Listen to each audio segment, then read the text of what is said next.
ముందుగా మన మెగాస్టార్ చిరంజీవి గారికి మన ఛానల్ తరఫున జన్మదిన శుభాకాంక్షలు. చాలా అధిరోహించారు. ఇప్పుడు మన తెలుగు ఇండస్ట్రీలో ఒక పునాది, ఒక లెజెండ్ తను. So we proud of him. మ్యాటర్లోకి వచ్చేద్దాం. మన చిరంజీవి గారు, అనిల్ రావుపూడి గారు చేస్తున్న సినిమా మన శంకర్ వరప్రసాద్ గారు పండగకు వస్తున్నారు. ఈ సినిమా టైటిల్ గ్లిమ్స్ ఈ రోజు మార్నింగ్ 11:25 రిలీజ్ చేస్తా అన్నారు. నేను 10 గంటల నుంచి సెల్ ఫోన్ పట్టుకుని కూర్చున్నాను. 5 నిమిషాలు లేట్ గా 11:30 రిలీజ్ అయింది. చూసాను.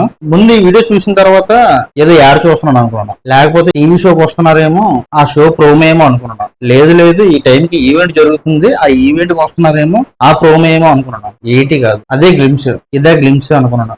నిన్న విశ్వంబర గ్లిమ్స్ చూసాను, నాకేం నచ్చలేదు. ఇది గ్రాఫిక్స్ మూవీ కాదు, కానీ ఎంటర్టైన్మెంట్ మూవీ కాబట్టి ఏదో చిన్న డైలాగు, చిన్న కామెడీయో. అనిల్ రావుపూడి గారి సినిమా నుంచి మనం అంతకన్నా ఎక్కువ ఎక్స్పెక్ట్ చేయలేము. అదేమైనా ఉంటదేమో అనుకున్నాం, అంతేం లేదు. మేకప్ కూడా చాలా ఓవర్ గా వేశారు, చాలా ఓవర్ గా ఉంది. వింటేజ్ అని చెప్పి ఉన్నదాన్ని చెడగొట్టేస్తున్నారు. కానీ ఇవి ఈటి కాదు. అనిల్ రావుపూడి గారి సినిమాల్లో మెయిన్ ఏదైనా ఉందంటే కామెడీయే. ఈ సినిమాలు కూడా అదే ఉంటది అనుకుంటున్నాను, అదే మనల్ని కూడా కాపాడుతుంది అనుకుంటున్నాను, చిరంజీవి గారిని కూడా కాపాడుతుందని నేను అనుకుంటున్నాను. చాలా స్ట్రగుల్ లో ఉన్నారు అతను. చూద్దాం. గ్లిమ్స్ అయితే అంతేం లేదు, దీనికోసం అంత వెళ్ళకపోవాల్సిన అవసరం లేదు. టైటిల్ బాగా ఉంది, ఓకే, టైటిల్ బాగుంది, అంతేనండి. నా ఒపీనియన్ అయితే ఇదే. చూసిన మీకు ఏమనిపించిందో మీ ఒపీనియన్ కూడా నాకు కామెంట్ లో చెప్పండి. ఈ వీడియో చూసిన కొంచెం లైక్ చేయండి, అలాగే నా ఛానల్ సబ్స్క్రైబ్ చేయండి ప్లీజ్.